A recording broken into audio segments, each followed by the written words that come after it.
Welcome back, ladies and gentlemen. This is Robert with Dynamis Pod. Glad you could join us. This evening, I've got with me Mr. John Forro, or otherwise known as Electron John on the internet. John, if you would, take it away and introduce yourself to the people. Hello, everybody. First, I want to thank Robert for asking me to be on his prestigious podcast here. Happy to be here. Those that don't know anything about me, I'll just give a quick background. I've been in the automotive industry literally since I was 11. My father, and I'm old as crap. So it's been a long time, well over 40 years. We'll just leave it at that. My father had his own auto repair shop, and I got my start in the industry, summer vacation, playing football in the front yard. My dad came outside and said, "Hey, you're going to work with me tomorrow." And went there the rest of that summer vacation.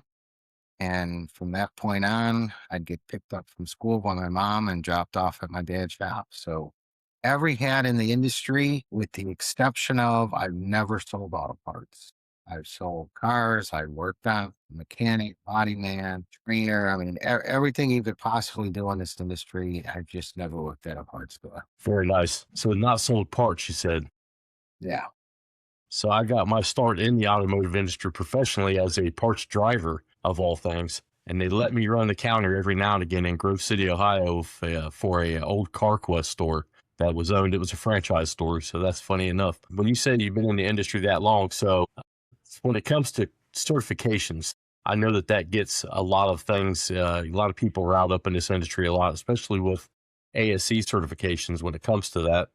What are some of the certifications, the industry sort of certs that you might have? And just let the people know a little bit about what the certification process is like in this industry.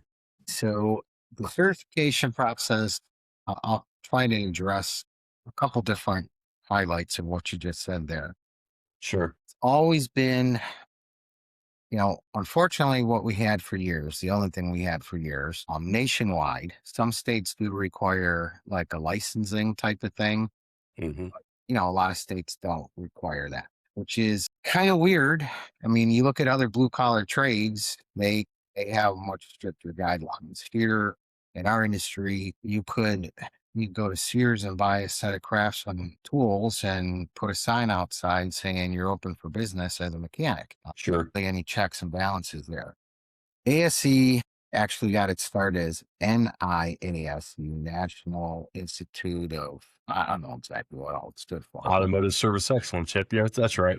Yeah. So, and at the time they only had a couple tests. The problem that a lot of people have had with ASE is it's not a practical certification. There's, think about when you went to high school or whatever.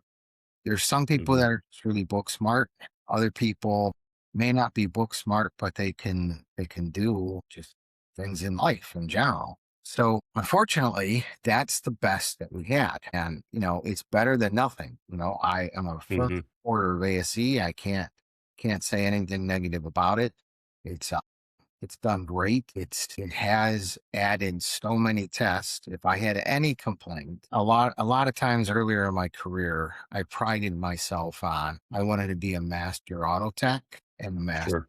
diesel tech, and I took some body certifications as well. And then all of a sudden they started adding a bunch of other tests, conman tests and parts experts tests and exhaust. X1, undercar. Yep. And I'm like, geez, now it's impossible if you're paying for these yourself because you got to pay to actually take the test unless your Hmm. employer does that for you.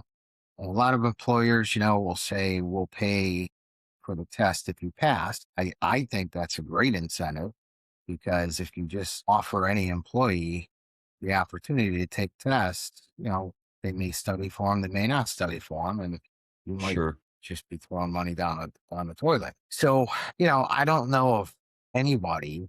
I'm sure there's people out there, but I don't know of anybody that has a certification in every single possible test that they offer. I don't even know how many tests they offer, to be honest with you. It's many now. It's definitely grown and it's kind of out of control. Yeah. So, the thing about it, the ASC test, and here I'll use myself as an example. I am not by any stretch of the imagination an expert in automatic transmissions. I can I can pass that test. I've rebuilt, experience wise, I've rebuilt a total of 6 transmissions in my life. I will never stand up in front of a group of people and teach a class on automatic transmission. I'm not an expert. I don't have that expertise. I can pass the test, and I can diagnose if the transmission's bad, or not and stuff like that. But that's its weakness. If there is a weakness of the test, that's its weakness. Then there's some other organizations that started up. One of them is Tech, which is Hmm. looked at that and said, what we want to do is we want to make a practical certification. And Certainly. it's in a lot of ways as a prospective employer and, even as a fellow automotive technician, I think that holds more validity, I should say, because you, Hmm. right? And you're proving that you can do it. That's a big hill to climb, though. I mean, you're getting into this right now, and you gotta. I mean, first of all, people resist change to begin with, even if it makes Absolutely. sense. The second thing is, it's hard to go up against a big giant. ASE has had no competition about certifications. Not that they're not, not that they would be against this type of certification at all. I'm not speaking for them in the least bit, Sure. but just if you're new into the industry, you definitely know what ASE is. You don't know what the other certification type of scenario is. So Exactly. regarding the certifications, as an employer, I'd rather have an employee that can do the job than somebody that can just pass a test on it. Now, that's if I'm going to have them working on vehicles, Sure. because one of the best ways to learn something inside and out, I've learned this in my 20s, is to have to explain it to somebody else. So when I first started doing training classes, I was young. I was 24 years old, and Hmm. I'll never forget how I got my start as a trainer. I'm underneath the dashboard of some type of vehicle, and my Mac tool guy comes in on whatever day of the week it was. And he's standing outside the driver's door and he's like, "Hey, I need you to teach a class for me." And I'm like, "What?" And he's like, "Yeah, we got at the time. So scan tools were fairly new, computer controls were first coming out, stuff. There are initial scan tools, there's a couple different ones, but initial ones were Hmm. you work on just one car line or whatever. So this was something that was called a Monitor 2000. It was made by OTC, and it was a scan tool that could be used on multiple different car lines. Yep. I'm familiar with it. Yeah. And he says, "So we got this new scan tool. I've been selling it and I've been promising people that I'd give them a training class, and I can't get anybody from OTC to do this training class." And I said, "First of all, I don't even have that tool. Never used it once a day in my life." He's like, "That's okay. I'm going to leave this one with you. You use it as long as you need to use it until you feel comfortable, and let me know. And then I'll schedule the class." And I said, "But I never taught a class before in my life." And he's like, "That's okay." He's like, "You're really good with drivability repairs and stuff. I think you'll do a great job." So that class I learned, early on. I mean, the first classes you do, I don't care how experienced you are, it's a whole different ballgame. Absolutely. But I loved the interaction. Even to this day, I never call the people that attend the class students. Sometimes I might refer, if I'm making a flyer or something, as attendees or something like that. But Sure. talking to people like we are, I always call them my peers. That's what I like best, is, exchanging knowledge with your peers. By no stretch of the imagination do I feel like I'm better than anybody else in the class, or I have more knowledge or more experience, because that would just be false in a lot of cases. I mean, you have no idea who you're walking into Certainly. there. Well, It kind of poisons it, doesn't it? it does. And, Yep. as you start talking, as I started branching out away from just that scan tool class into drivability and electronic repairs, which is what I've always gravitated towards, Hmm. I kept thinking, okay, so I understand how this works. And I would tell them. And then if they didn't understand it, it's my job as the person standing up in front of everyone to find a way to make sure that everybody understands it. Exactly. The wives that I've had two, have always said they hate when they call it mansplaining stuff to them. And I said, Sure. how many compliments I get from people in the industry saying they love like how the analogies I give them and stuff to make stuff work. I'm like, so you're an exception. I'm like, just deal with Right. explaining here. But that makes you fully understand whatever the topic is. You have to understand it so well that you have to, if it's a high technical caliber of topic, you have to be able to explain it to the masses. There's Exactly. a lot of instructors with that note there that are brilliant. I mean, absolutely brilliant. And I watched a video one time, and Bernie Thompson, who's a very intelligent, well-known industry instructor. He's teaching his class, whatever the video was. He was using a scope on there, and he showed a waveform on the screen. And he's like, "So I can tell by just looking at that waveform that this is the problem with this bug." And because it's a video, you saw there was probably maybe 100 people in the room. Hmm. And he's like, does everybody see that? Does anybody have any questions? I don't consider myself ignorant. I pause the screen and I'm like, I can't tell how he's deciphering that from Sure. that one waveform. And nobody in his class asked a question. And I'm like, Hmm. you can't possibly convince me that I'm the only guy that, I wasn't in the room or else I would have asked. Well, you can't Right. possibly tell me that I'm the only guy that did not see what he was talking about there. I ran into him at a trade show later on. I said, so I brought this up. I'm like, I didn't understand what this was. He didn't remember what the thing was. Hmm. But I always say, Bernie, a guy like Bernie, very intelligent. Sometimes when you're speaking at this level up here, I call it Batman and Robin. You need a Robin Sure. to explain it to the masses because not everybody is at that level. And Certainly. it goes that way with so many different parts of this automotive industry. Tools. We'll use tools as an example. Hmm. You could, if I owned a tool company, you could make tools that are very high tech. And Hmm. let's say there was only 100 technicians in all of and maybe 10 of them would be able to understand and utilize that tool to its fullest potential. The other 90, it's too far advanced for them. They're never gonna want to buy that. So Certainly. that's why you have so many tool companies out there competing for the same thing. And, like Snap-on, we use Snap-on as an example. Snap-on, I don't work for Snap-on. I'm not harboring any ill feelings towards them at all. I love Snap-on tools. I've got millions of them myself. But Snap-on has a way of taking your high-tech tools and embedding a lot of hook features into them. Sure. Pull up a wiring diagram, shows you how to hook the tool up if it's a scope, known good waveforms, or, you know, AI is a big thing with a lot of scan tools done out to help you, diagnose vehicles and stuff. That Certainly is. Yep. always been what Snap-on was known for. And it served them well, and it continues to serve them well because Hmm.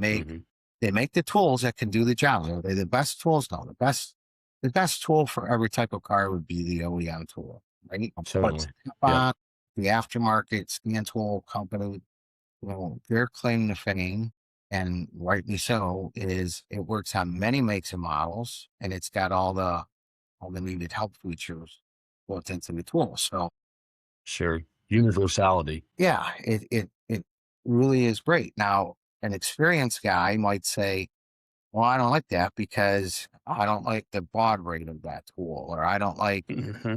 it doesn't do this or it doesn't do that. And that's fine. But there's not that many compared to the larger percentage at the lower end that loves and relies on those extra features that Stefan embeds into the tools there. So I know we got all way off the subject, started with this ASE Oh, that's fun.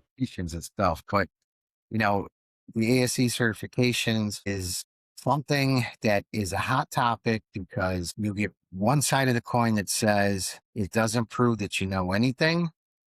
And then you got Certainly. the other side that says, well, it's the best we have. And it's, it proves to your prospective employer that you have an understanding of the system, which is 100% true. Both sides of that is a valid argument. You know, Sure. I could, like, I use myself as an example. I can pass that training test. It doesn't mean I can fix the an automatic transmission, especially with today's transmissions. Sure. But the other side of things is if I'm walking in to get a job with you and you know nothing about me, I could tell you anything. You have Exactly. no proof. Not that this is going to prove that I can fix a car, but at least it's some proof that I can show you some certification that says I can pass that test, and it makes you feel better. You know, we won't even get into the pay structure thing. There's a lot of chains out there that'll give you a pay raise for every certification you have and stuff. Certainly. In that matter, going back to the education thing, it's always, I always summarize it like this. I heard this quote. I don't remember where I heard it from. It was about two partners. I'm sure it was a made up quote, but it was about Hmm. partners. And it says, well, what would happen if we spend all this money to train our tech and then he leaves us? And Yep. then other partner says, what would happen if we don't spend the money to train this tech and he stays with us? And that always resonated with me of, yeah, I don't think if the tech gets trained, I don't think he's going to leave if he's making good money and it's a good place of employment. I, Certainly. as myself as a technician, I would be more likely to stay because this person is paying for my training. I got a good friend, a shop owner in Ohio. Hmm. My Auto Pros, the name of the shop, Bill Hill is the owner. Bill requires started with 20 hours of training for Hmm. all. He's bumped it up to 40 hours. Now, Bill has done it a little bit different. Bill has said he's going to pay for all the training. If they want to go to a training class, and again, that shop's in Ohio. If they want to go to a training class in California, he'll foot the bill for it. Certainly. He also feels he's a very good supporter of this. He feels that the human mind is got to constantly be challenged and constantly be evolving. So some of his employees at different times, had a hobby like photography or something. And they say, Certainly. I take a photography class and who's paid it, just to keep the mind engaged in the constant learning process there. And, his guys, I'm sure over the years, a few of them probably didn't like the place or whatever and left, but his guys, he doesn't have a revolving door of technicians Exactly. leaving. He treats them well, doesn't make them work on weekends. And obviously the pay's got to be good. It's a great business when I was there. Yeah, it So sounds like a good system. That's kind of almost taken away from like the dealership mindset because the dealerships are forced into sending people because, it's part of their franchisee, type of a setup. But like that seems like that's exactly what they do. They got to send people out multiple times a year. And sometimes it can be just like you're saying, I mean, from, all the way to the East Coast, all the way to the West Coast, they have to pay for it. yeah, So that's a good system. And I 100% agree that like your mind has to be continually challenged. yeah, I agree with that 100%. And the training, this industry especially, there's some really good stuff about this industry. Hmm. I tell people this all the time. No matter what industry you're in, if you're in a blue collar industry, you will probably never end up living under a bridge. You know, Exactly. always There's be, always work to do. there's always a way to make money. Now, with our industry, the automotive industry, we know a lot. I mean, Yeah, we do HVAC work, we do electrical work, we do plumbing work, we do all of that certainly. because it's all integrated into the vehicles. And if you don't keep trying to better your knowledge, our industry especially, it changes so rapidly. You know, Hmm. I owned my own auto repair shop for a couple decades, and I had a doctor as one of my customers, and he was a good friend of mine, so we could joke around and stuff. Hmm.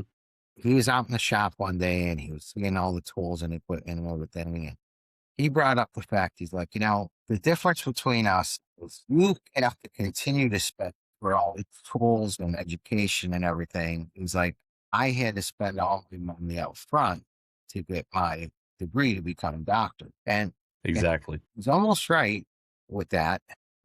Jokingly, I said, yeah, but the only difference is your patients won't change. My patients change every year. And, you kind of laughed about that. But, that's a bad part for any mechanic. And that's something I think, I taught high school and post-secondary school at some colleges and stuff for a while. Hmm. Something I always try to instill into the fresh incoming school body is this is a great industry. You're never going to go hungry. You're never going to end up living under a bridge. You could take the trait, the stuff that you learn from this industry, and you can apply it to other industries if you have to, whatever the case happens to be, It's transferable. very much. And I said, Hmm. only thing to keep in mind is one bad thing about this industry is you do have this never ending tool bill. Now as you get older, you don't have to spend quite as much, but you're still always buying a tool. Where some of the other blue collar fields, yeah, they got to buy some tools, nowhere near the dollar amount that a mechanic has, but eventually they have all the tools that they need. And now their paycheck is just their paycheck. Certainly. So there's pros and cons to it. I would not have, looking back on my career, I don't regret any decision that I made. It's treated me really well. There is a time my first wife had a big medical procedure done, and I, after insurance, we were responsible for almost $100,000 for the medical debt. Yep.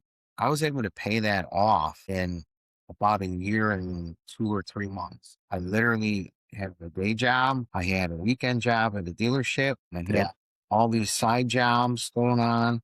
And then I started way back when. There was a guy named John Anello on Forro Diagnostics, and I was out Hmm. reading about that, read about it in trade magazines and stuff. So I stole his whole concept. To the best of my knowledge, he was the original mobile diagnostic guy. Hmm. I started doing the same thing. So I just literally kept working, and I was able to pay off that debt, in less than a year and a half for sure. I don't know if it was a year and 2 months, year and 4 months, whatever. And Sure. if I worked at an office or something, I don't think I would have been able to do that. I'm sure there's some potential side work that those kind of people can do. I don't know that for a fact, and I think it's a lot easier with the part. There's billions and billions of cars on the road. Definitely. The odds are you're going to be having a much easier time to make that kind of money in a short amount of time, with a much greater need. Knowledge base. Yes. So, Yeah, the industry definitely seems to push into that area too a lot. There's multiple guys that, that are out there that are doing exactly what you said. You have to work a certain amount of hours during the week, and hopefully they're in a position where they don't feel like they have to go do the side jobs and all that kind of stuff, and they're treated well where they work at. But some guys are like, I did 50 hours this week, but I think I got 20 more left in me. I want to go out there and, make some more money. And they got friends and they've got relatives and that kind of thing. But you're exactly right. Most people that work, if they did a daytime job where they work doing something like what we do in automotive, they might have to get a secondary job and go do like custodial work at like a school or something like that. I've done that in the past. I had 2 jobs for a little bit, and I was taking college courses at the same time, and like it got to be too much. My hair was falling out. And I'm like, I got to slow up a little bit on this because I'm doing too much. And a lot of people, they don't realize how much the common and just the common technician goes through in the day, the ups and downs, the hopes and dreams of, hey, I got this really decent ticket that I've been 100% straightforward on, and I've told them all the safety items here, and I don't know if it's going to sell or not. And then you have to go immediately and go check another vehicle out while you're trying to keep your little factory thing going where you're trying to fix the cars. A lot of the general public has no idea. And even with the tools, like you mentioned with tools, like not very many people know about the technicians having to buy their own tools like that. And almost every other industry, like you mentioned, certainly in white collar industry, you don't show up and they don't immediately tell you like you need a computer, you need, there's very, very seldom that you might need your own laptop, But like you have a workstation when you get there. There's staplers, there's all that stuff. So you're 100%,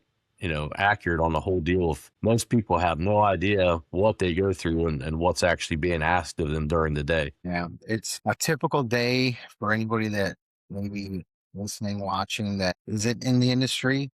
A typical day for a mechanic would be, waking up, getting ready for work, whatever that looks like for each individual. They walk into the shop. They may have some jobs left over from the day before, so they know that stuff, but Hmm. they don't know what's coming in. And Not usually. there's a steady flow of cars coming all the time. You're going to get a repair order. And and whatever the repair order says, that's what you're going to be doing. I mean, it could be a great job that is something you've done a million times and you become Exactly. master at it. It could be some crazy electrical problem that has been to 6 other shops and nobody can figure it out. And but they charge the customer, and now the customer says, I don't want to spend any more money on this, but see if you could figure this out.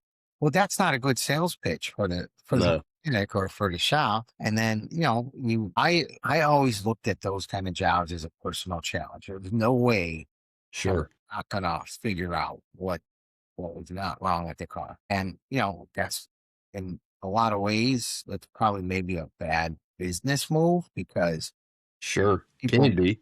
if you end up spending 5 hours figuring out some crazy electrical issue or whatever the scenario happens to be, you can't really charge the customer all that time. Now, some business owners, I know there's going to be some manager, shop manager type people say, "Oh yes, you can," and everything.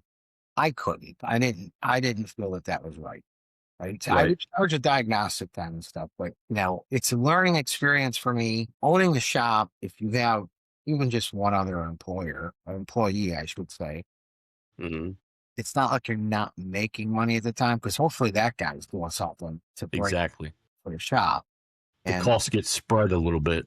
yeah, and what you're doing is I've restored a lot of cars in my lifetime, and I told people what I like about doing that is that's my business card. That is a practical business card. That is all my skills and talent. It's right there. You can look at it, you can hear it, you can drive it, whatever. That's what I'm capable of doing. When that scenario happens where there's a tough scenario that nobody can fix, I look at that kind of with the same analogy. If I'm the guy that can fix all. That is the best marketing you could possibly get for Sure. that customer or for everybody that customer knows.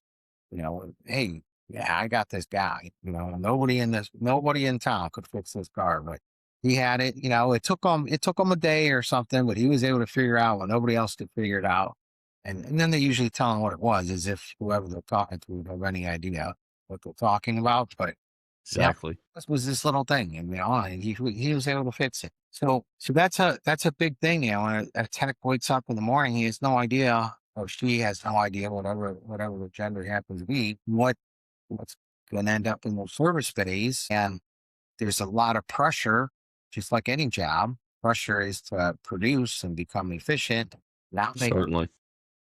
don't have comebacks. It just goes on and on and on. And Yeah, and in this age of data and data mining now, like all these systems are able to pull comeback rate, and there's CSI now. Even like some of these places, it's not just for the dealership anymore. Like some of the mom and pops and the chain stores, the technicians on the hook for comments that are on the CSI form and all the type of stuff. And like I said, it's all numbers now. Everything's driven, it's data driven, so it's not human any longer. It's really pushed, and like you said, a lot of pressure on the technician. yeah, 100%. And on top of that, most of the training dealerships are kind of an exception, and some of what I like to refer to as higher end shops are kind of an Yeah, exception. But most of the and training, some markets also, because it could be different among market and region even. mo- most of the continuing education has to be done after hours. And Yes, so they just work a full day in whatever the environment happens to be. There, where I live right now, there is I'm not going to mention the name because this is a negative comment. I live in Florida. It's hot. It's humid. There is hmm a great dealership not too far away from where I live. Everybody knows about it. It's one of the most popular dealership around. Their service bays have no AC, right? Yep. And I came from Ohio. There's some shops that wouldn't turn the heat on higher than, like, let's say 60 degrees or something. Well, you're opening, Exactly. right? And it's wintertime and you're opening garage doors up. It's cold in there. And, Yep. so no matter what the conditions are and stuff, you just worked an entire day.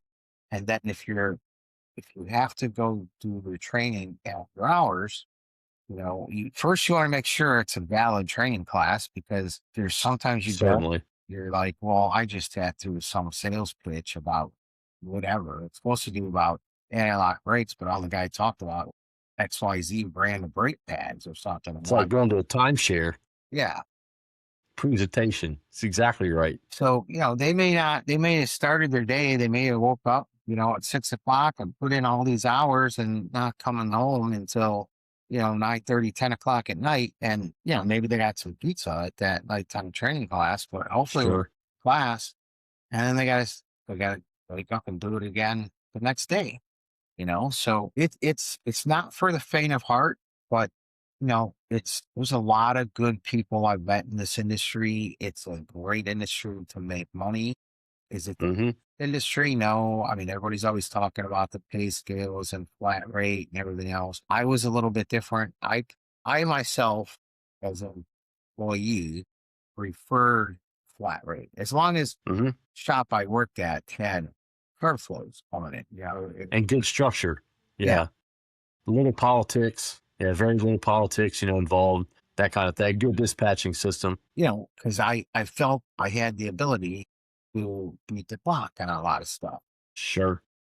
Did it always work out that way? No. I just said I No. specialized in the drivability and electrical work, and sometimes, it took some time to figure this stuff out. And, the shop would charge a diagnostic fees and stuff. But, the industry has gotten, the world, well, it's not just our industry, everything has gotten so expensive and so Hmm. profit oriented, and Yep. rightly so. I mean, if you're leasing a building, or if you bought the building, the taxes, the overhead, as an employer, a lot of times the tech would come in and they would say, I cannot work here for less than 100,000 or 120,000, or whatever that Right. number is. Now, the other side of it that the tech doesn't see is the employer's thinking, okay, so if you will use a simple number, if you're wanting 100,000, you're actually going to cost me, considerably more than that $100,000. So, because I'm going Absolutely. to be paying your benefits, I'm going to be paying your Social Security, I'm going to be paying all this extra stuff to have you here. And if you want 100,000, you're going to have to make me find business sense, right? You're going to have to make me this much money, and Yeah. most times, Probably 3 times as much. most times people don't go into that big of an explanation, but just so Sure. the guys that aren't aware of that, if they've never heard about it or thought about it, it may not necessarily be that shop doesn't want to give you that money. It's just maybe they're thinking maybe you can't turn that type of work for the skill level that you're at, or maybe they say to themselves, I, as a shop owner, don't think you can make me this much money because I don't think I have enough work coming in Hmm. can do it. Parts prices, through the roof, and parts time. So there's another thing. So if you are on flat rate, the job gets sold, right? So you got to inspect the car. Most of the time, the technician doesn't talk to the owner of the car. Most of the time, there's a middleman of some sort, or maybe a couple. Sure. So now you're relying on somebody to take whatever you just told them they needed, and prioritize it and everything, and see what the customer wants to do. And then it comes back. Okay. So if you're on the flat rate scale, let's say you needed a timing chain on a 3.5 Ford, right? That Yep. is a big time consuming job. Let's say you need a water pump, that's driven by the timing chain. That's a big, Yeah. and well, maybe you can't It's get, around 12, isn't it? yeah. 11 or 12 hours. I like rule time. Yep. It's like some books I've seen actually set at like 9.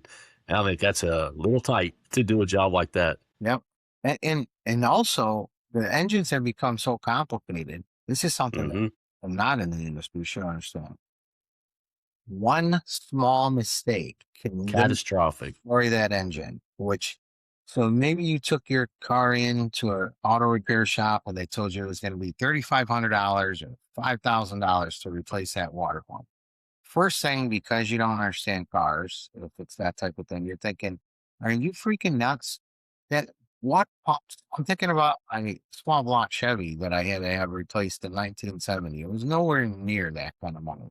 So No, explain it all to you and everything. Even if it's $5,000 to have that job done, if that mechanic could screw up that engine really bad. If they're not 100% focused, if they do one thing wrong, now that is a huge gamble for a shop because if the mechanic absolutely. screws that up, well, now this repair of the engine, replacement of the engine, repairing it, whatever the scenario turns out to be, that's going to cost a shop way more money than what the whole job was going to cost, right? So Absolutely. there's so many potential pitfalls. But going back to the tech side of things, hey, you might not be able to get the timing chain tensioners, right? So now you've got this job and you got the okay Yep. on the job. You can start on the job, but now this job is dead in one of your bays. So depending on where you work, you may have one bay, you may have two bays, you may have three bays, whatever. But those bays are kind of like that's your lifeline. That's how you're Yep. making money. So They're supposed to make money. That's exactly right. you don't want a dead car waiting for parts, hurting your potential to bring other cars in that you can, do the repair on and get out. And, a lot Hmm. of times the shop owner or establishment doesn't want that either, right? But sometimes it's just out of your hands and Sure. everything has gone up. So it's really weird.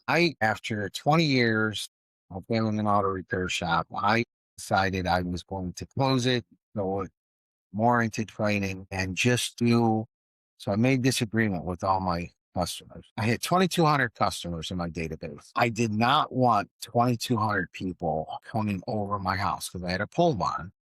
Right. I referred them to other places, other shops that I trusted.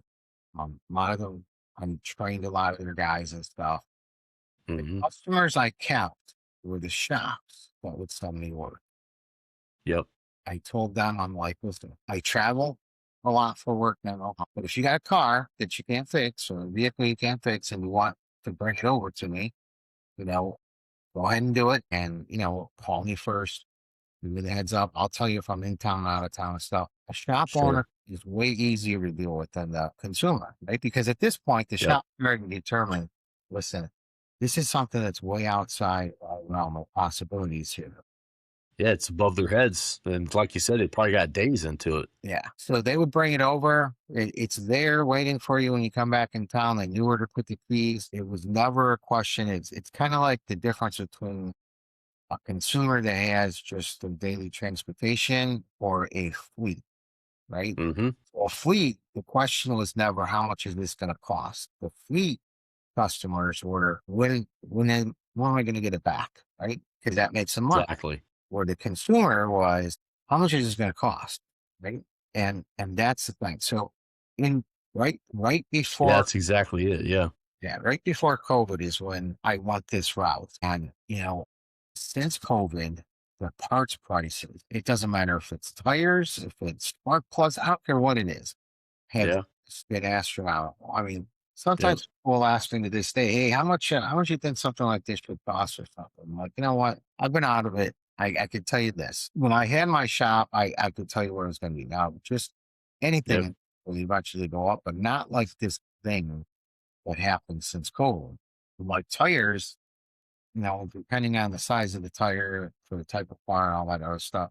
But a lot of times you can get four tires for, $800,000, depending on what they want. Sure. I'm like tires by themselves at this point. I'm like, it's gone up hundreds of dollars. Hundreds of dollars per tire. You're exactly right. A So, battery, that's gone up. yeah. Like everything has gone up so much. Plus, the more complex these cars are made, Yep. more they have to charge you. The training that's involved. Sometimes it takes longer. The risk value, the special tools you might have to buy. Yeah. Everything. And as a shop owner, always bothers everybody when they're like, "Hey, hook it up to that machine. And let me know what's wrong with it." And a lot Yeah. of people be like, "Here, I'm gonna do you a favor. Here's that machine. You go ahead and hook it up, and you figure out what's wrong Yep. because that machine's not telling you anything." No, it's a signpost. It's a wayward, type of deal. It's just a sign on which way to maybe take a walk and go look at some other issue that's on the car. It's not an end all be all. You're exactly right. And it's a tough industry, but I got a lot of respect for everyone. When I taught high school, so basically Hmm. I had a job as a high school automotive instructor, and then there was a college that did post-secondary automotive training right across the street from that, and another one down the road. So I was doing the daytime job of teaching the high school students, and then Hmm. like Monday and Wednesday, I teach older students at the college, or one of the colleges, and Tuesday and Thursdays I teach at the other college. Sure. Especially the young ones coming into the high school. I would tell them, I would tell their parents, everybody. I have so much respect for anybody coming into the industry right now. I'm Yep. old as dirt. I mean, I'm not so old that you had to. Well, so you can't keep saying that because I might be close to your age. I mean, That make me feel weird. I'm not so old that you had to crank the car to start it or anything. Exactly. I got to see all of these changes, most of them at least, as they happen. So it was a lot Yeah. easier for a guy like me to learn a fuel injection came out, right? So I was able to learn fuel injection as it came out. Distributed ignition, every, HEI, All electronic. the milestones. Yeah, I didn't have to learn everything all at once. And you, Right. you take a kid or a young person or a naive person, we'll call them that. Sure. They put them in there now.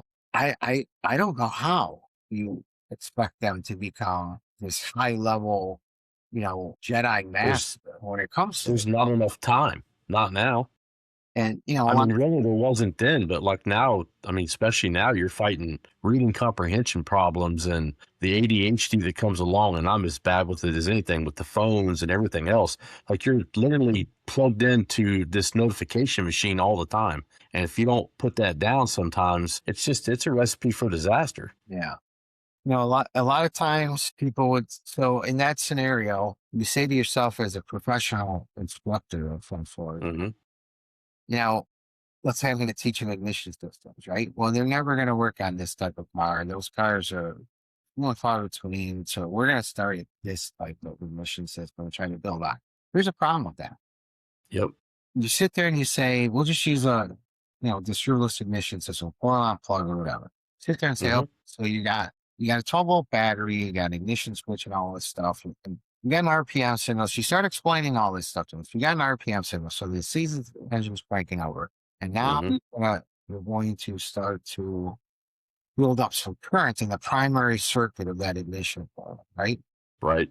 It knows when to turn on because there's an electrical part called the switching transistor. Now, I could go into in-depth detail about the silicon and the transistor. I could tell them, NPN and PNP. I could tell them all Yep. this kind of stuff. Most people are going to sit there and look at this and say, okay, I'll remember that for a test, but I can't visualize what it's saying. So you have no choice. If you really want to get the point across, you have no choice but to tell them, to show them Yeah. breaking points, right? Everything Exactly. makes a lot more sense. So see here, these things are closed. That allows current to flow through there. And it does Yep. it because of the cam on this thing. And as soon as they open, now it goes into the secondary part of the ignition circuit. If you Yeah. can see it, you can't see how a transistor is working. I mean, you can with the scope and stuff, but it's not the same as seeing a mechanic. No, it's not. And then when they see that, now it's a lot easier for them to rationalize the building blocks there. Sure. That's what I found as when I was teaching this kind of stuff. So, I always told the parents, I'm like, I give these kids a lot of credit. And, are they going to graduate from a high school automotive class that's 2 years of experience. They could go to a post-secondary school. Maybe it's another year, maybe it's 2 years. Heck, it could be 4 years. Sure. They're not going to be an expert on this. No, It takes decades. And, a lot of times people are talking about technician shortages and everything else. I mean, here's the deal. It's such a multifaceted problem. One is, certainly. hey, we talk about some of the great stuff, some of the bad stuff about this industry. So yeah, continuing to buy new tools, your knees, your back, all that kind of stuff. So Hmm. some of the bad things. We talked a lot about the good things as well. But if a guy like you who has decades of experience retires, it doesn't make logical sense to think that they're going to be able to replace you with somebody with the same talents that you have. No, Because, it doesn't happen. Not right away. yeah, they don't have the experience. And that Yeah, anything in life, I don't care what it is, the more experience you have at something, the more knowledge you've just gained, just from a full certainly. experience. And you got to have the training. You got to have been there, done that type of stuff, That's mentality, true. experience of being able to do this. And so many times you can rely on that experience to fix a problem that you've never seen before. That's You true. drive the car down the road and it does something. And you're like, I've never worked on this type of car. I have no idea what's under the hood of this thing or how it's supposed to be engineered. But I remember once I was working on this older car and it felt the exact same way.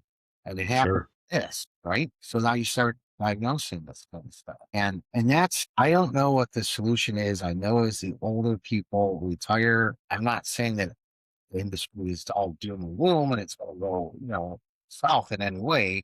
It's going to survive. It's never. Sure. It But may morph a little bit, but you're right. It's got to survive. yeah, it's you can't replace the talent as they get old and they have their exit Right. strategies, right? And the best thing that a shop can possibly do, in my opinion, is if you got somebody that's really great like that, they're talking about, hey, I'm just done with this. And I can't do it anymore and everything else. Maybe offer them another type of role in your organization Yep. that's maybe easier. If they come to you and they say, hey, I got medical problems and I just don't want to work anymore. Sure. I'm too old. I'm going to retire now or something. That's a little different story. But if there's a specific reason why they don't want to do that job, don't lose, in my opinion, it's not worth the possibility of losing the mind of the experience because Exactly. that becomes a valuable resource for maybe somebody that doesn't have that and they're still available in the day-to-day operations. So, hey, here, new kid Billy that's just now in the industry, I'm not telling you this is what it is. I don't know. I'm not working on a car, but have you checked this? Right. Have you checked that? This could possibly be wrong. And that's a huge valuable resource. Maybe turn them into if they say no, I'm just too old, I want to retire. Maybe I'll say to them, hey, you think about maybe once a month, maybe coming in here at nighttime and training the other guy. Yep. And we'll pay you X amount of dollars or something. Try to get as much out of their knowledge base as you can, and Hmm. try not to just close the book on that type of person. So Yeah, I think the industry's had a little bit of a myopic view on the way that this has been set up internally because I don't think I've said this multiple times on here, but I don't think we've done ourselves any favors at all when it comes to what training's supposed to look like, especially inside the place that you work at, because there's not a shop anywhere in the country that shouldn't have a person still on staff that has 35 or 40 years of experience and then they don't do what we call production or productive work. What they're producing is the next great technician that that shop has, like growing your own. Because honestly, you can teach multiple millions of students all the way across the country. And like you said, with attrition rates the way that they are, they're not going to be right back into the dealerships or into the manufacturer, areas or even in the mom and pops, just ready to hit the ground, like you're saying, because it's just not going to happen that way. And I don't think we've done ourselves any favors by saying we're making great money now, but like no one's planted in that seed that, hey, we have to have shade, 20 years later or 100 years later. That's the old Chinese proverb, if we plant a tree now, it's because we plant it because we need shade 20 years from now. It's like no one sees that far into the future. And it sadly, I mean, it's just a sad thing, in the industry, the way it is. And I don't think it's just this industry. It's definitely a lot of other ones too. But most of the time, students are coming out of schools now, especially your 2 year and 4 year colleges that everyone was sold this bill of goods on. You have to have this in order to compete in the marketplace. They're getting out of school. They don't have a job at all. They're getting these, 2 year and 4 year degrees, coming back home and going to Starbucks to serve coffee and not making the money they thought they were going to make. And then you have technicians that leave school who have done 2 years at automotive high school, come to post-secondary, worked a year at that. Maybe they went to a manufacturer specific, automotive training. After that, done another 12 to 15 weeks. And then you get in the industry and someone wants to say they want to pay what somebody at Starbucks makes just to serve coffee. Like there's a huge disconnect in all of that. And it doesn't make any sense other than the market's definitely not paying attention to what's happening to them. And let's say we'll take it even a step further. Mm-hmm. So the student went ahead and they did their time at high school, post-secondary school, whatever the scenario happened to be. Mm-hmm. Let's say they're very talented and they got some experience and everything else, but they get out into the industry and the industry burns them up. The industry is not going to give them the type of work that's going to give them the money that they will promise that they were going to make. I could sit there Right. and tell you, this industry's been so great for me. I've never complained about being able to make money at any of the jobs. Mm-hmm. At the flat rate thing, I was able to do it and everything. I Yep. could tell you that it would not be a lie at all. But I never say that because I've seen so many people, when I was an instructor at these schools, these people Mm-hmm. get out, they don't have the experience. Now I had it different because I worked for my dad for 17 years first. Sure. So, he was helping me learn and continue my education and everything. I went to no post-secondary school. I took high school automotives. Yep. I tell my friends that I still talk to from that class, and I was like, "Oh, you were always smart." And I'm like, "Listen, back then in high school, it wasn't that I was smarter than anybody else. It's I had more experience. I was Yes. around the industry since I was 11. Everybody Yep. else was coming in.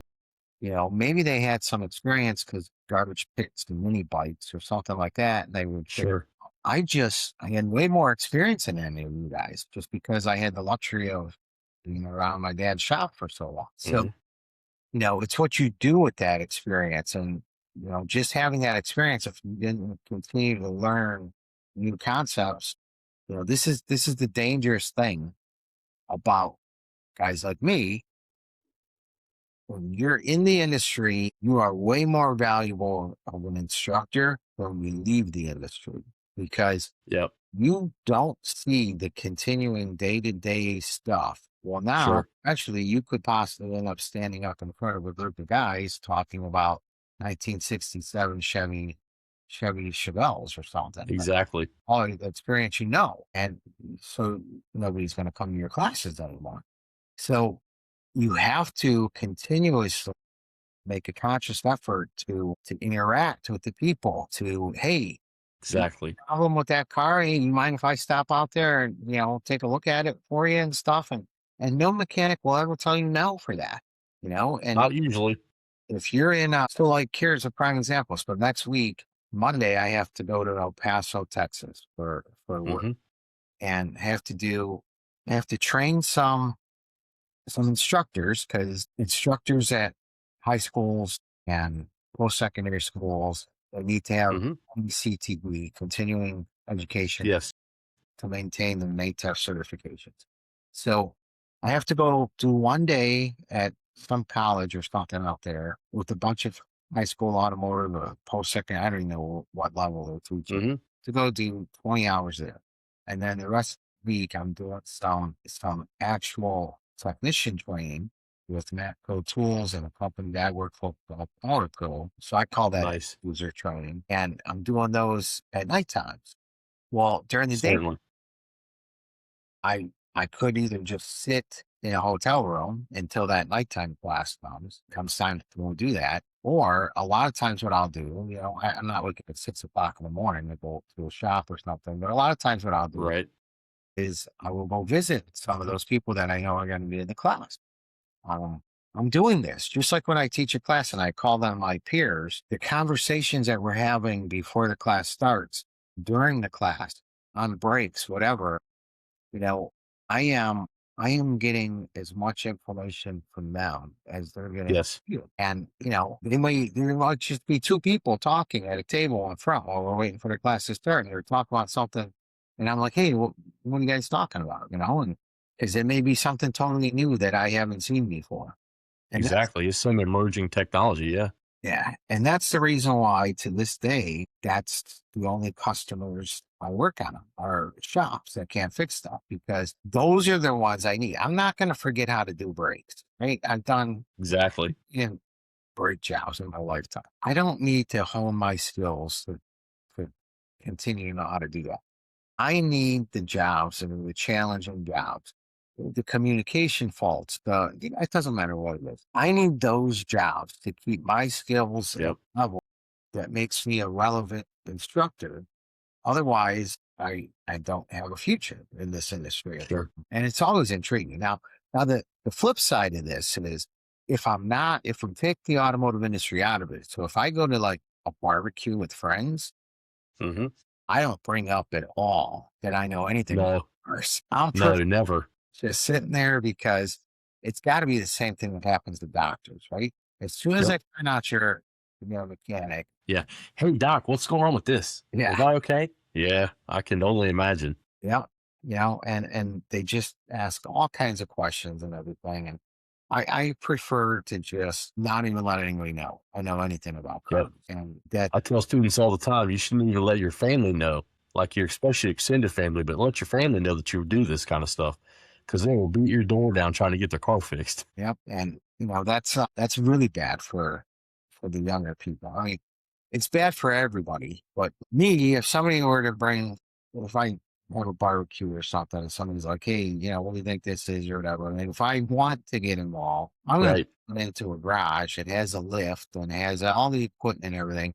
Somebody young that doesn't have access to all this stuff, they're going to be jacking this car up, floor jack, or it's just not. Yep.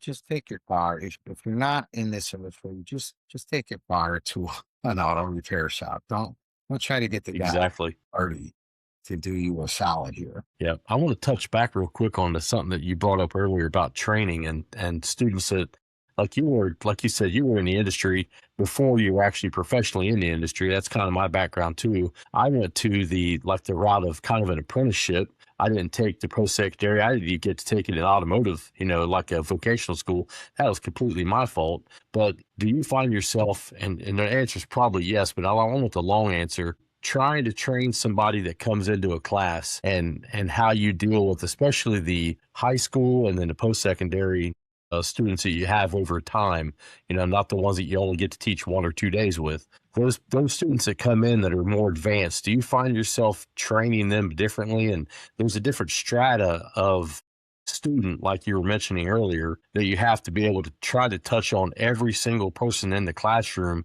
to get that understanding out of them. Do you find yourself doing that differently? And is there some tips that you can give other instructors that might be listening out there? I do. So one thing I can tell you is I don't know if this is a federal law or not, but for the high school realm, Hmm. 26 is the magic number, right? One instructor can only have 26 students. Yeah. If you have I think that's ACCSC, I think is the career colleges, I think has come up with that. if you have I know it's definitely a standard all the way across the country. I do know that. so if you have 27 students, 28 students, whatever, then you would need to have either an aide or another instructor. It Yeah. makes sense because I mean what we're doing. So Yeah. we taught high school one time, and I'm not doing any. I'm not trying to say anything negative. So hopefully I don't get any haters out here for saying this. But there was a blind student that went to this, Hmm. and they wanted to put him in my automotive class. And Hmm. I had a real problem with this because what we do is dangerous, and Sure. our classes were always very popular. There was 26 students every single day. And I went to the counselors. I'm like, what do you want me to do? I'm like, Hmm. do you understand how much supervision I'm going to have to give that one student? These other 25 students are going, it's going to be a safety concern, right? I got Yeah. to so much focused on this one student. And it can be a negative impact on the other 25 students too. That's exactly right. But to address the more advanced students, there are little things that I would do. Hmm. One is I'd always want to have them. So I mean, you gotta be fair. You're teaching the subject, you're teaching the subject at all. But I would always want to have the more advanced students more challenged. So Hmm. maybe their assignments were more difficult, more challenging. Sure. Then it's still about the subject, whatever it is we were talking about. But Exactly. it's still about that. Another thing I would do is I would almost kind of like turn them into a shop foreman where Certainly. I would have them help me teach the other students. Now that's Exactly. depending Like on, it's. yeah, depending on their maturity level. Hmm. That's, you got to kind of guard that because, a high school student, I mean, it's just like how mechanics talk to each other, right? You Sure. can't have this higher end student, calling somebody stupid or something like that. So Sure. you gotta address that. But that is what I found worked the best for my scenario. And Hmm. so many times it goes so much further. The younger the student, the more impressionable they are. And Certainly. Like wax. even if they don't stay in the industry, so your job is everybody thinks your job as an automotive instructor is to just go to work and talk about car stuff, right? Sure. No, your job is way more than that. First, forget about all the school stuff. I won't even go down that road. I mean, teacher meetings and stuff like that. I never sat to a teacher meeting that was worth a second of my time at all. It's like stupid stuff. I mean, so forget about all that other crap that the school system puts on you. But these students, you are part of your job is you're molding these people to become adults. And Yep. they may not have a mother and father both at home. Sure. They're- They may not have different types of discipline. They may have been coddled. And honestly, I got to tell you, this is cynical on my part, but man, when we were kids, it's a whole different scenario now. I mean, Absolutely. parents have just done so much wrong, in my opinion, with Well, they've let the hands off the tiller. I yeah, mean, it's a free for all now, especially with COVID coming in. I mean, they were able to do whatever they wanted. They just turning their cameras to the ceiling and they went turning stuff in and they still graduated them from high school. yeah. But I mean, parents, when I was a kid, if I did something wrong and I was somewhere else, that Yeah. parent, wherever I was, they would hit me. I wouldn't go There home. was admonishment. Yeah. Yeah, I wouldn't go home and tell my parents that, hey, so and so's mom hit me, because I'd get hit again. It didn't matter. exactly. Well, if you did something to make them hit you, I'm hitting you too. Yep. It's a whole different mindset of you got this balancing act of you gotta try to reach the kids and you gotta try to turn them into a contributing member of society in the real world, right? You Exactly. you can't have your mom call your place of employment in the future because you didn't like something that happened the day before. And your mom's not going to go make an appointment at your place of employment of the shop owner and expect them to write that situation for you. Right? Yeah. No, that's not how the real world works. Nope. It doesn't happen. I mean, I've taught, hundreds of those age students when I was teaching stuff. They don't all do it, but so many of them to this day will reach out and they'll be like, I was a real jerk in your class or whatever. I should have paid better attention, but I wanted to thank you because you taught me about life. It wasn't just about Yes. cars.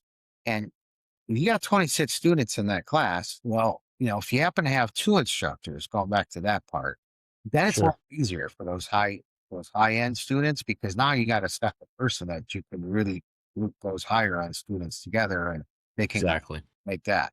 But you got 26 students in your class. They're not all going to stay in this industry, right? No. Some, especially at high school, if they're not, because they don't have to pay for it at high school. They just put it Hmm. in a little schedule and they no, that sounds cool. And my Sure. best friend Steve's in the class too. So, I want to stay with Steve until we graduate. Right.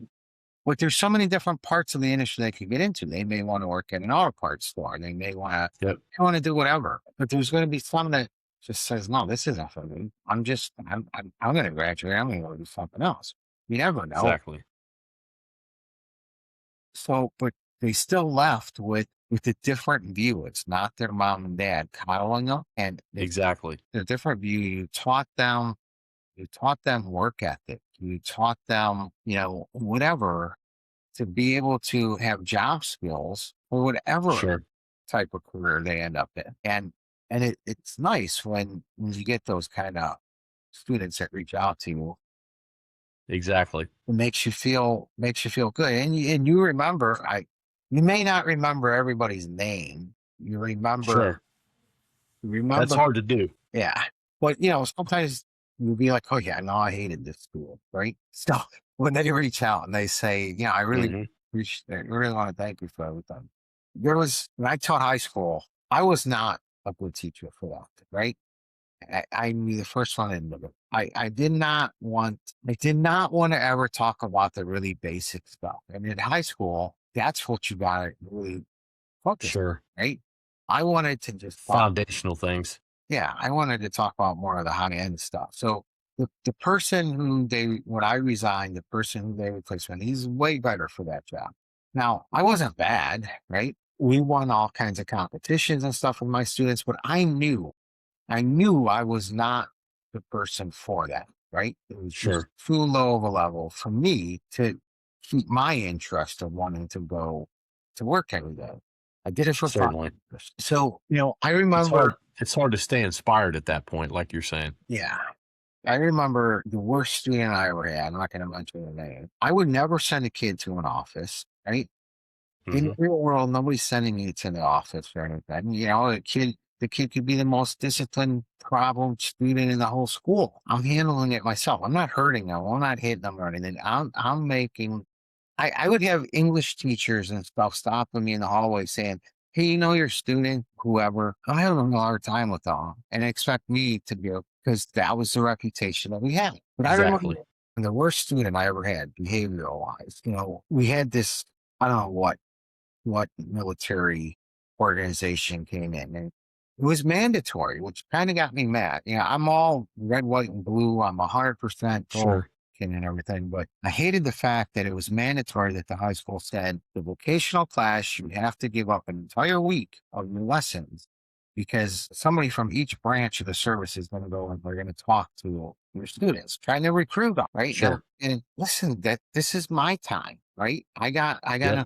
a, yeah, but whatever branch of, Yeah. You're up against a deadline too a lot of times because it's like you got to, you got to bring the train into the station at the right time. yeah, I remember one time some branches in there, they're talking all about, joining the service and everything and all this Hmm. stuff, and asking the kids if they had any questions. And the worst thing I ever had.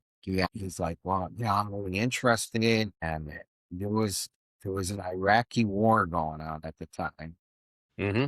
He's like, I'm really interested. I want to be part of the infantry and stuff. And I said, probably shouldn't have, wasn't professional, but I said, if you join whatever, let's just say it was the army. I don't remember which one it was. If you join the army and you're in the infantry, I'm going to join the Iraqi army just so I can shoot you. Just to make it okay, huh? It's all square then. Yeah.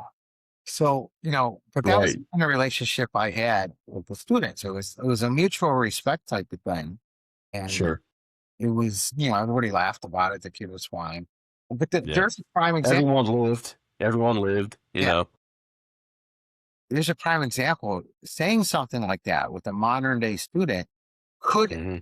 end your butt up in administration office because he went home with Sure. his mom and his mom didn't like that. So now the mom is calling you out on this and stuff.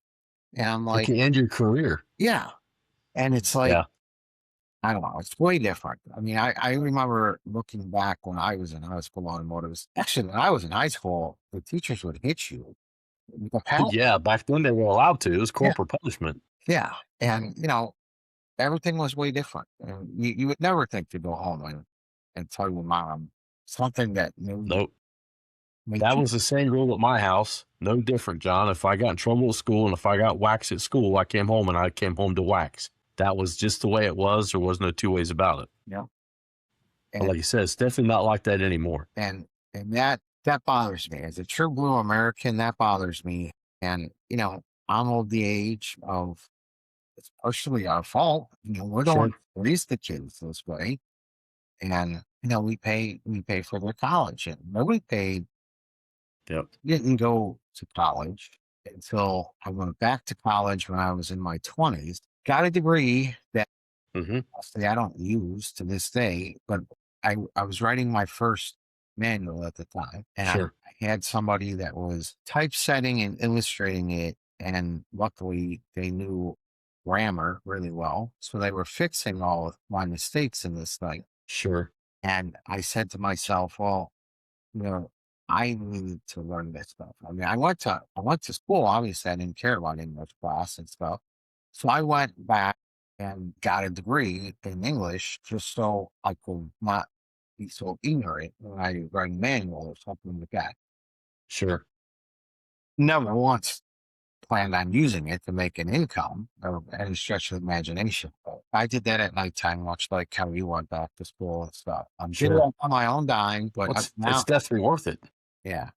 Now, parents are like, for a long time pushing you got to go to college. You don't want to be a blue Hmm. worker. You got to go to college. You got to do this. Got to do that. And I love that Mike Rowe guy. Yeah.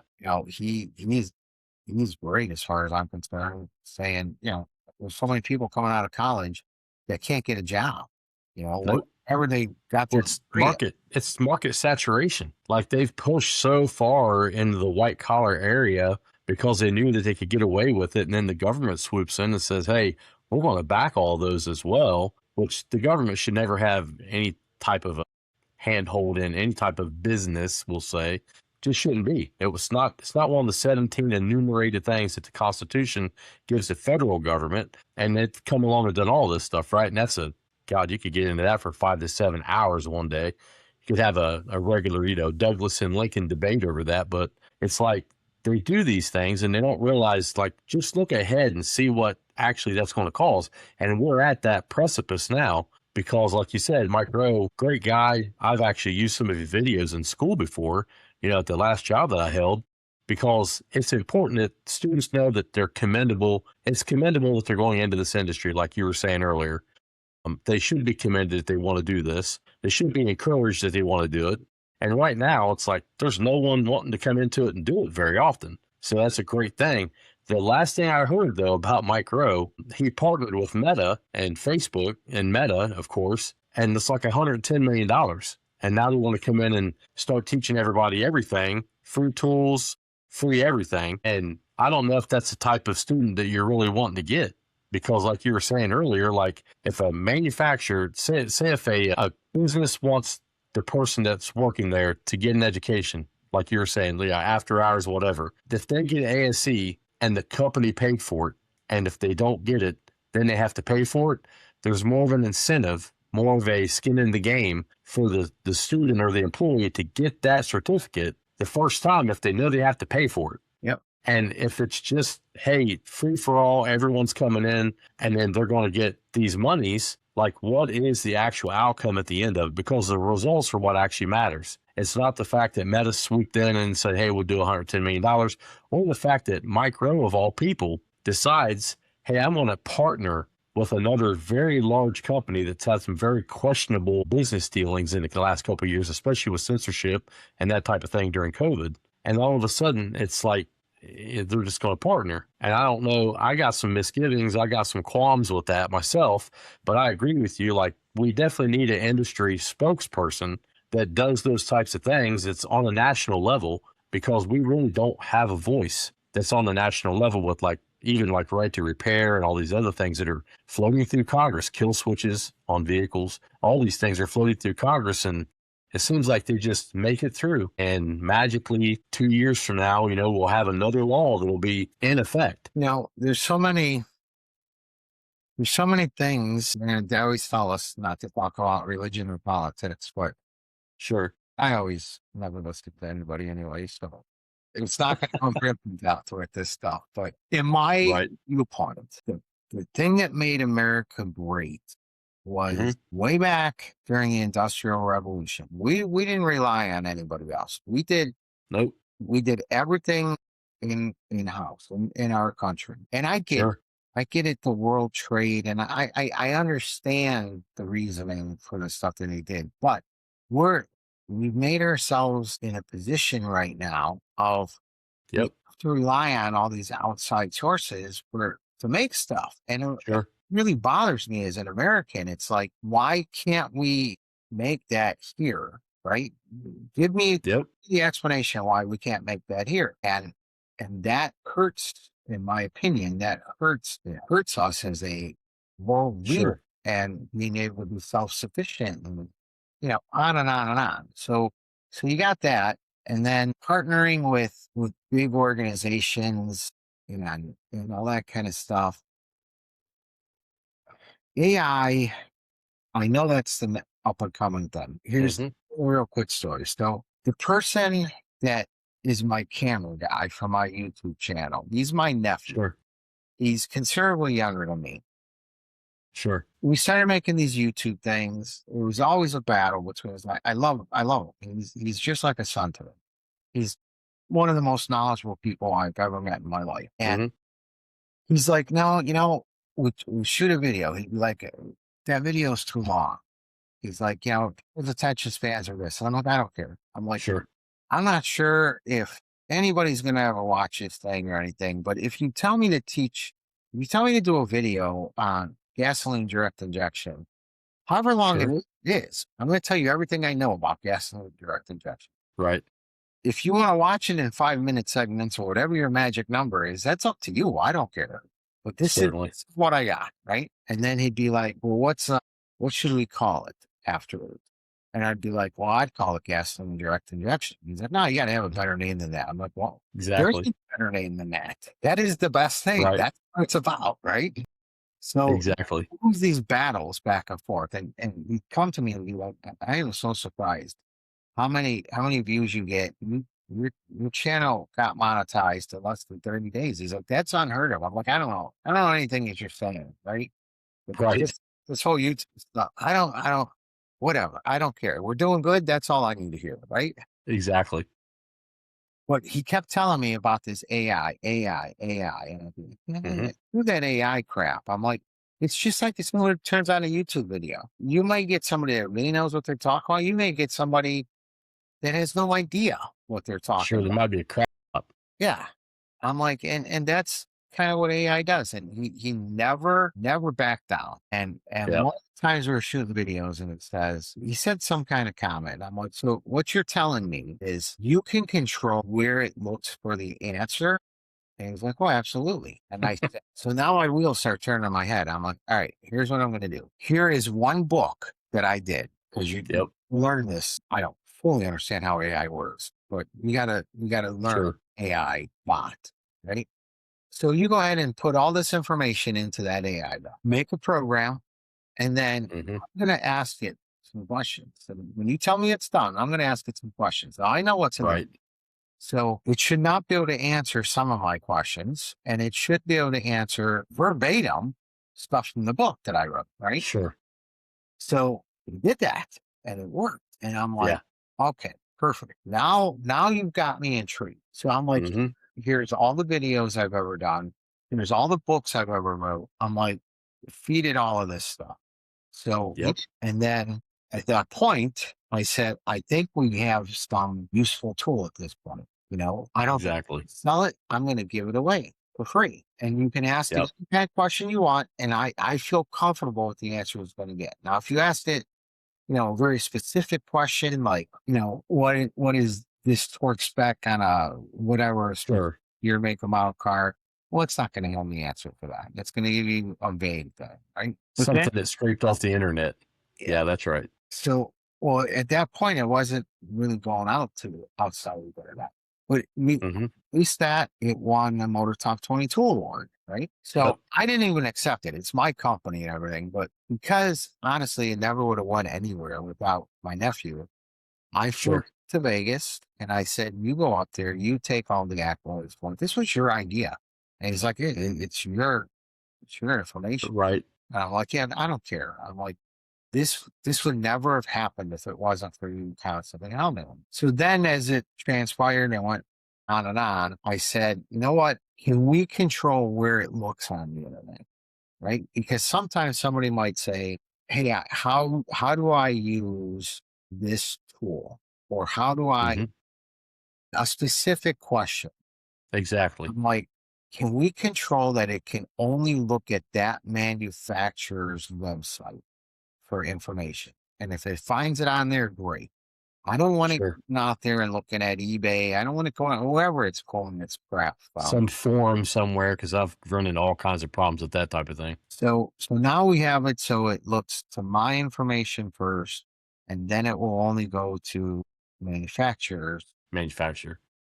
So you could ask it like, what's the part number of an auto tool or something, or power Sure. for, or whatever. You can ask it Hmm. a specific question. Obviously, me as a mechanic, I never had that information in the part numbers and stuff. When it would go to those manufacturers' websites and be able to pull up that type of information. And Hmm. it's free. I give that away for free, and it's don't ask me what the address is. I don't know what it is. You have I'll to have have to put it. I'll put it in the comments, or I'll put it in the description on the video. That's another thing. Like, back to your YouTube video, real quick, drop a plug for it, and I'll put that in there as well. And then I'll partner and collaborate. That way, the people that see the video can be able to find you and go on there and subscribe to yours as well. What's the YouTube channel's name? So it's Electron John, the drivability guy. There's something, and again, I'm old. There's something you can do with the at symbol that makes it a lot Yeah. easier. I don't know what that is though. So if you just type in Electron John, the drivability guy, you'll find it. Yep. And that's don't just type in Electron John because there's two YouTube channels. I never would talk about the Electron John one. That one I just use for marketing. I got you. There's no valid information on that. But Electron John, the drivability guide, that's all the ones with the valid information and everything that Sure. is going to better people. Yeah. So So this thing with your nephew, I want to jump in here real quick. So you had him, you flew him out to Vegas, and Motor Top 20, and you get an award for your charging tool, correctly? Like, he was able to check the charging, like the unit at the home. Is that correct? it's a combination kit. Nobody Yep. really there's not a need to check the EV charger. There's already tools Sure. to do that, right? And those are more for the electrician industry. Sure.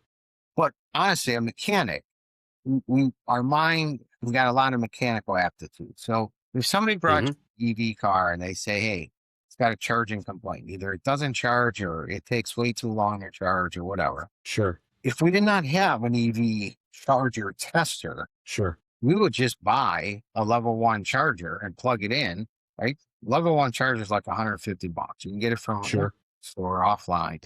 You just have one, you plug it in, you're like, well, it seems to be working with this one. You must have a bad charger, right? So there's not Certainly. really a need for that. There's tools out there that have that. So what I did was I was working on a Chevy Volt with a V, Mm-hmm. and it's a plug-in hybrid, and it had a charging component on it. Mm-hmm. So I'm trying to figure out, I ruled out the charger part of it. I actually had a charger tester, right? And now the charger's on the bottom. So then I went ahead and I started doing diagnostics on this. The first step, so there's 5 terminals on that charging plug. It Mm-hmm. doesn't matter what type of plug it has. So let's just concentrate on that first. So it's a Tesla, Sure. on CCS, whatever. They're all going to have a PD, proximity detection. They're all going to have a CP, control pilot, and then they're going to have the power and ground wires that are actually delivering electricity to the. Sure. Now, the scan tools, most of the scan tools will give you those pin values in the data stream Sure. as long as there's not a problem. Because as soon as it doesn't charge anymore, depending on the manufacturer's scan tool, Sure. so it either says NA or 0 or whatever Yeah. the manufacturer puts on them. To So get on a safety lockout. yeah, so at this point, Yeah. I'm going to try to diagnose this. And I'm like, okay, well, this is the first for me. So let's figure out what I got to do here. So, I start doing my computer research and stuff, and it tells me I need to check the proximity detection circuit first. And there's going to be a 2700 ohm resistor there. In order to do that, Mm-hmm. I have to go to the charging plug on the car. The other side of that is going to the onboard charger. I have to unplug it from the onboard charger so that I can measure out to, in essence, checking if it's got 2,700 ohms of resistance and just that Sure. one open circuit. Well, the onboard charger on that car is behind the front bumper cover. Now I have a lift and everything. Sure. No way I'm getting to that without taking the bumper cover off. And Yep. I'm like, this is stupid, right? Just to do Yeah. one test, which probably isn't going to be the fix for this. I have to take the front bumper cover. And then Yep. from there, going through this, and most of the times it's a control pilot circuit problem. From there, I got all these other tests to do, which requires me to do more of this assembly of the vehicle. So I Sure. said, what I need is, I did that on that car because the tool wasn't in existence. I said to myself, I'm never doing this crap again. Right? Right. I'm going to build Yeah. a breakout box that goes between the charger coming off the wall or pole or Yep. whatever, and the car. And Nice. I have all the terminals exposed where I can just go ahead and do my circuit test. So I did Sure. that. Now that box is primarily made just to check the car side of the circuits. Okay. Put that out there on the internet and I said, hey, I made this tool, right? Now, here's the thing about me. I don't want to make tools. That's not what my goal is. I've made tons of tools in my lifetime. Sure. I'm not a manufacturer of tools. So I made this thing for my own uses. I think this thing is pretty valid tool though. It could save people a lot of time and stuff. So Sure. I out on Facebook and stuff and some of my peers within the industry, some other instructors are like, oh, it'd be good if you did this or something. So I took and made a couple little fixes on the tool or enhancements on the tool. Sure. One of the suggestions was it would be nice if we had an amp loop on there so you can measure amps as well. And I'm like, oh, that is a good idea. So, Sure. and engineer that. And then a couple of them are saying, well, what happens, when you got for testing the EV charger? And I'm like, there's already tools on the market that does that. And honestly, but it wasn't expensive to make that tool. So it came with 2 kits, right? 2 boxes. Tested the charger. If the charger was green, then the problem with the charger thing, it's not like your customer is going to come to you and say, oh, hey, can you come over and check my charger? And then if the charger's broken, maybe wire it up for me correctly or something. That's not Exactly. getting any money with that, right? No. No, and that's not us. Like you said, that's like NEC stuff. That's somebody else has to do that. Yeah. So I put the 2 things together, but I would tell everybody all the time, like, really the only box that you really need is this, right? Mm-hmm. When I sold that won everything. That won a P10 award. It won a motor type award. It won everything. I always have this thing. Oh, my dad one time, I don't know if it was Father's Day or whatever. I tried giving him a card with money and it was like $100 on there. There's no way my dad was ever going to take it. I knew it. Right. But Right. I tried to give him $100 and he looks at me and he's like, listen, I only deal in thousands. So if you can't get $1,000, you take your $100 back. So Right.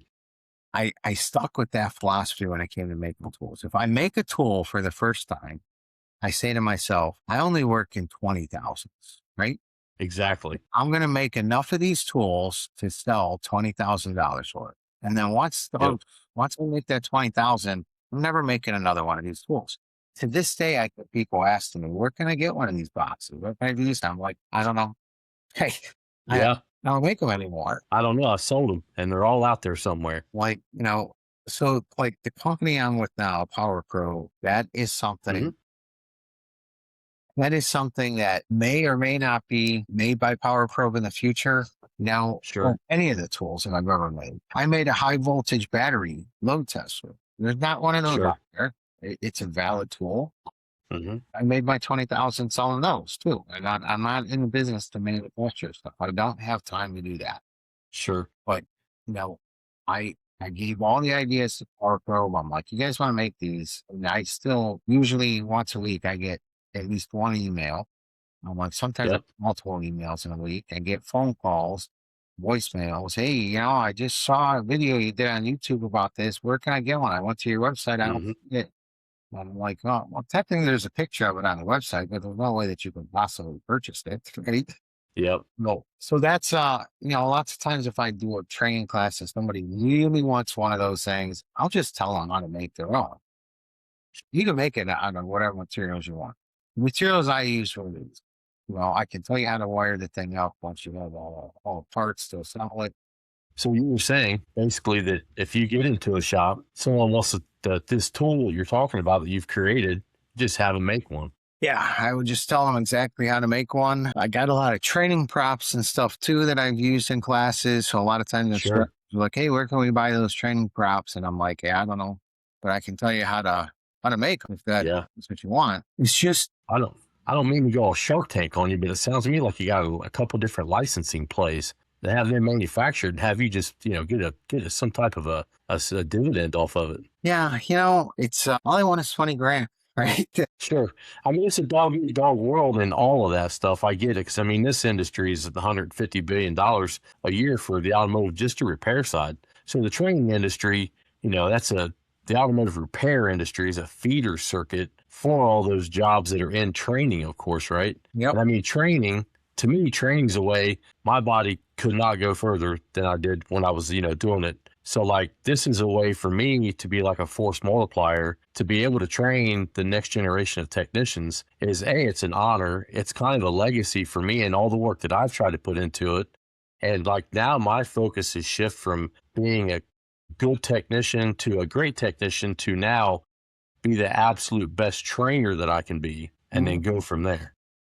Yeah. And then that's kind of the same philosophy I've had, I would so a lot of times friends of mine, like we'll use Bill as an example from Mighty Auto Pro. If I needed to become a mechanic, he would hire me. He's told me this a million times. And I've told him, Bill, you and I are friends and I appreciate that. And, honestly, you would not want me as your mechanic because there's so many jobs out there that I have no desire to do. I only want to do certain types of jobs. And that's the jobs that we've been talking about this whole time. And it's just like you said, it's so hard on your body. Hmm. I don't if any job is going to take me, so we go back to that timing on that water pump job, right? If any Hmm. job is going to take me hours to do, I don't want to do it. Right. I want to go in there, use my mind Yes. to figure out what's So wrong with it. point and click. Yes. Like, hey, like you were saying earlier, like, hey, here's what I found. Here's the things that I've run into before. Go and check these two pins Yep. and then come and tell me that kind of thing. Yep. But most of the shops, they don't understand it.